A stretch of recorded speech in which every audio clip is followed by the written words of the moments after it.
This is a Channel Africa podcast. You can also get Channel Africa on satellite, PAS10, DSTV Audio Bouquet 802, and OpenView Bouquet, Channel 628. We're having this very much of a norm that happens in our communities, where people just assimilate to new ways of seeing the world, of assimilating to their own relationships. It happens all the time. It's sometimes religion, parenting styles, financial decisions. These are the things that have the potential to make or break a relationship or even a marriage. Sometimes we hear all the time how important it is to find someone with the same values as you. But is it not okay if you and your partners have different values? We navigate this issue with Ernest Toho, dating coach and founder of Justified Connect Singles World. Hey, Ernest, thank you for joining us. Good morning, Benjamin. Good morning, Palesa. How are you guys? Glad we to be are here. super. Let's talk a little bit about that, because Palesa always tells me, Ben, always make sure that you have the conversations before things get serious. That's always a premise. And I think it's a great and healthy premise that she always advises these issues on. What's your take on this one? Because we always state our value systems when we start a relationship. We always say what we stand for, and it's something that we do very much voluntarily. It's not something we hide. And, most conversations are pretty easy on this one, aren't they? Absolutely. Palisa's view is absolutely on point. That's one half of it. The other half is the individuals who are having these conversations before engaging and becoming a union, not having the capacity to even ask the right questions and engage in the right conversations. Before I go further, permit me to just create a little premise that will help us with this conversation. Now, I've heard on so many, occasions, people saying marriage is a scam. I hear it a lot from defeatists, losers and people who have failed, looking to build up membership for their club. Now, the premise is this.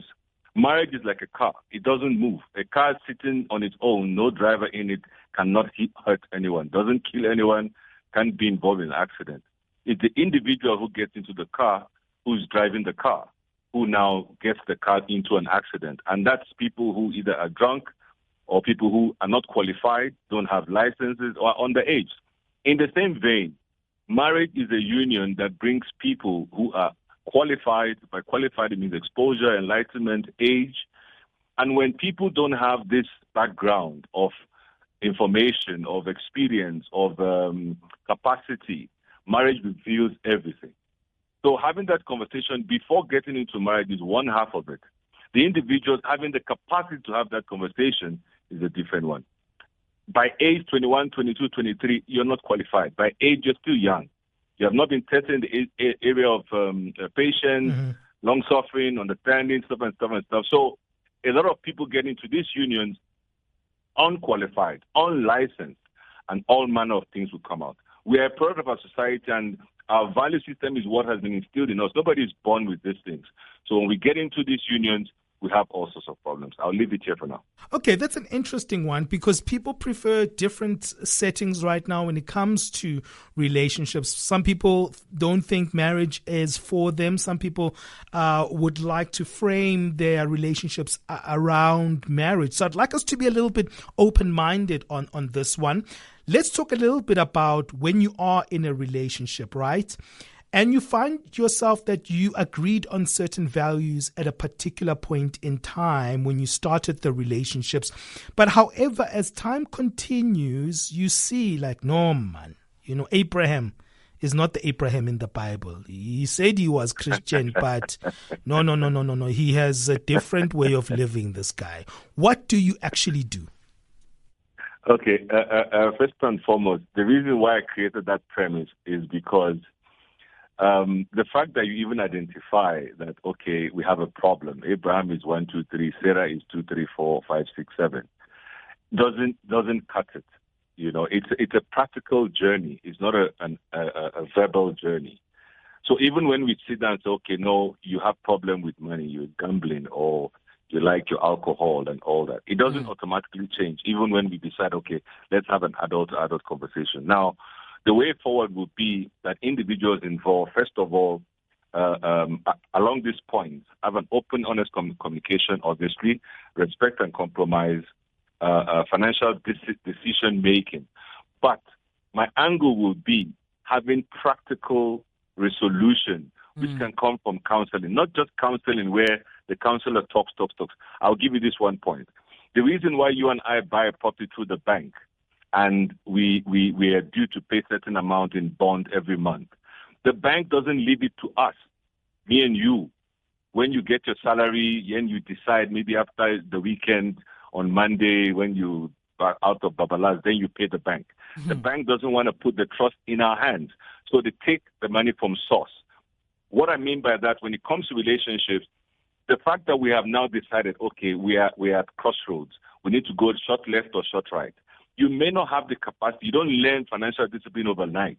You don't change your values overnight, which means certain strong, drastic measures have to be, put in place. For instance, you can decide, okay, we agree that when our salaries come in, before we buy chappies, even toothpaste, 12,000 goes out into the family account to take care of fees, and then we can do whatever else with our little pocket money that is left.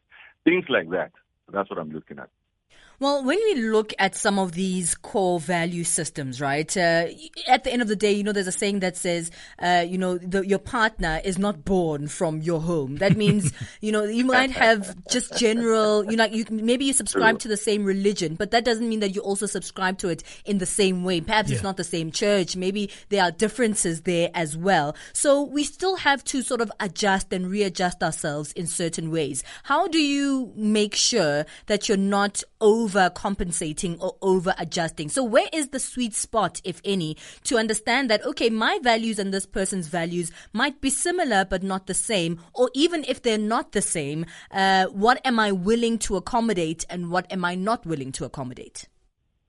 Yeah, very well spoken. I like that line, the saying that your partner wasn't born in your own home.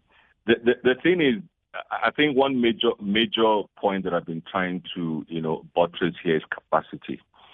Capacity individually and collectively. We can even decide, and love is not enough, because we're talking practical, reactions and practical actions to whatever has been agreed. So, but love does play a great role in the sense that love will sacrifice. Love will let you win, let me lose, and let you appear to win, just so we move forward. So and remember, we're talking about mistakes that were made already before this union, conversations that were not had, questions that were not asked, and. So this is actually crisis management. And in crisis management, things have to give, sacrifice, like we said, understanding, compromise, and stuff like that. So the way forward would be, in terms of the sweet spot, you wouldn't find that 50 mark point where we say, okay, you came halfway, I came halfway. One party will have to. So understanding is key. To say, okay, you're Muslim, I'm Christian. All right, let me go to my church, and then on Fridays you do your prayer.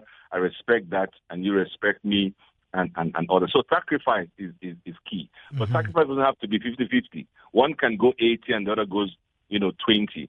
Remember, for me, after 16 years in marriage, one thing I learned is, just when the woman speaks, say, yes, mama. I like that. I like that. I don't like the house to be green. I like the blue one, yes, ma'am. I hate black cars. Let's buy a white car, yes. No, in the end, it bites you in the bum. I'm telling you, after years and years, I've learned. Those are mistakes I made in my early years in marriage. That, look, women have these instincts. It's God-given. That's why they're the best managers and best helpers.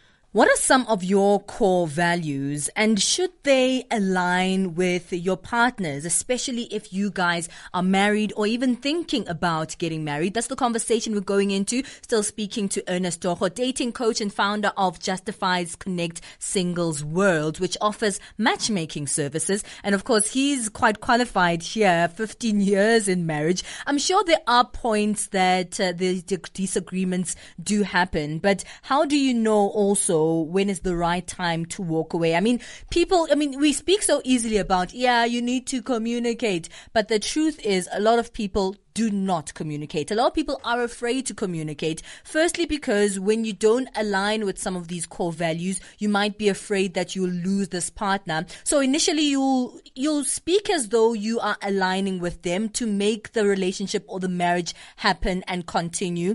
But that will come back to bite you in the you know what, simply because, in the way that life works, those disagreements will start popping up. How do you tell then that you made the wrong decision when you accommodated this particular value that wasn't aligning with your own?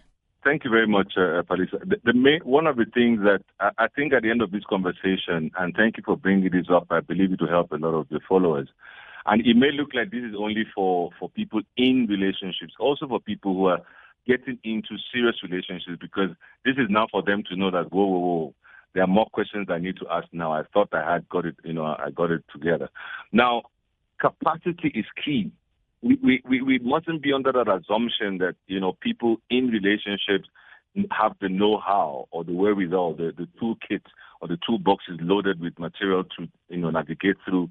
In fact, more than anything in today's world, those in unions need to get closer to counselors and to advisors and all that, because on their own, with all the best intentions, they just are not going to get it right. And I've found, unfortunately, there's so much impatience, that leads people to now say, look, I think I'm done here. Being done here doesn't solve the problem. You can be divorced 5 times and you still don't know your left from your right. So capacity building is key. Unfortunately, our value systems are being eroded with all sorts of other things that maybe we'll discuss in other conversations. Absentee fatherism. Yeah. This boy child does not know how to be a man. He cannot, with all his best intentions. He doesn't know how to do it. There was no father figure, no uncle. There was no one teaching him. Grew up with go-go, grew up with his mother. He's very soft, and he looks at things from a woman's point of view. And the woman also, in today's world, you find many women even comfortable, almost bragging and say, I can't cook, I don't clean, I don't wash. So we have capacity. That's what I'm hitting on here. Mm-hmm.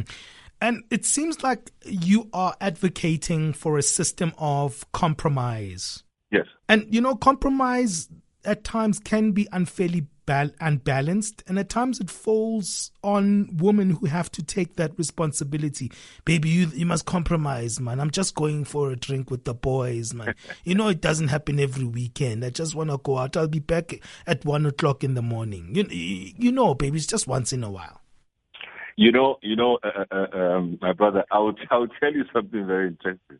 I keep going back to capacity and understanding.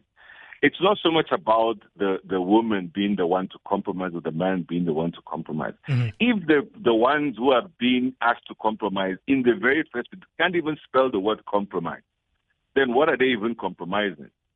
Now, I always like to say this. Let's laugh a little bit. I spent a lot of time on dating apps, and you see, people of every time on this side of the aisle. You see women, right? He must be tall, he must be short, he must fear God, he must have understanding, he must know how to use money. They list all these things. And in my mind, I'm thinking, in this South Africa, Johannesburg, today, let's go to macro one time and just go and swipe and take this person home. It doesn't. Who raised that child? We make it sound like it's a given that the people involved know how to compromise or have understanding how to sacrifice. Capacity is a big problem. Many have got into these unions without being qualified, no license even. And I'm not even talking about marriage, relationship in general. Then you find that the people involved don't even know how to carry out this. They're not simple tasks, but even the simplest tasks cannot carry them out because they don't have capacity and understanding. Well, let's speak about the sneak attacks. Sometimes you align your core values from the beginning, and then you say, yes, this is what we want. Let's get married. This is perfect. Years into the marriage, years into the relationship, it's 10 years in, one of the people change their core values. Maybe when they got together, they agreed on the core value of monogamy. monogamy. And all of a sudden, 10 years in, the other partner says, hey, I think now I want to be polygamous. And that's a huge change in value. Maybe 10 years in, you guys agreed on the core value of only having 2 children. And the other says, hey, now I want more children and I don't think I can not go without them. Maybe even the parenting styles change as we change as humans. That's quite sneaky sometimes, but as humans, we're also constantly changing and evolving. What happens then?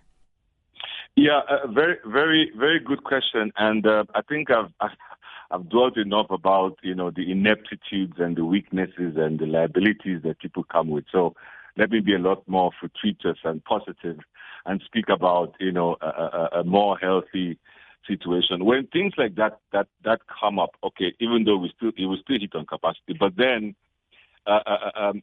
you're talking about when the rules have just changed or someone moved the goalpost, Yeah.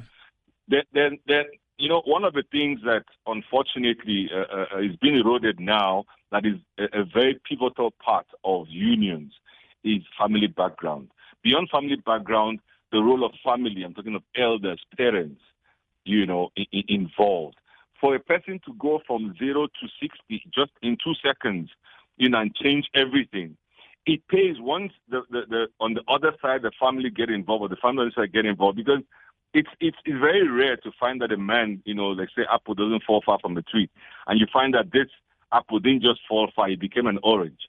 Then the father, who is the king apple, would be like, okay, my son, where's this orange coming from? So today we don't have accountability. We answer to no one.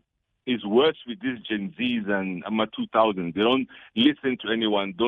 But no one is excused. The fact that you're Gen Z or AMA 10,000, it changes nothing. The rules, the realities will still hit you. You change the rules, then be ready to go by the new rules that you've set. So I'm going to hit now on accountability, which is where the apple fell from the tree. How far did he fall?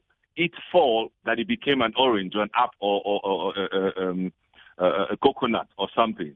So there's always, in terms of reaction from both parties, how to react to that. Obviously, conversation will do.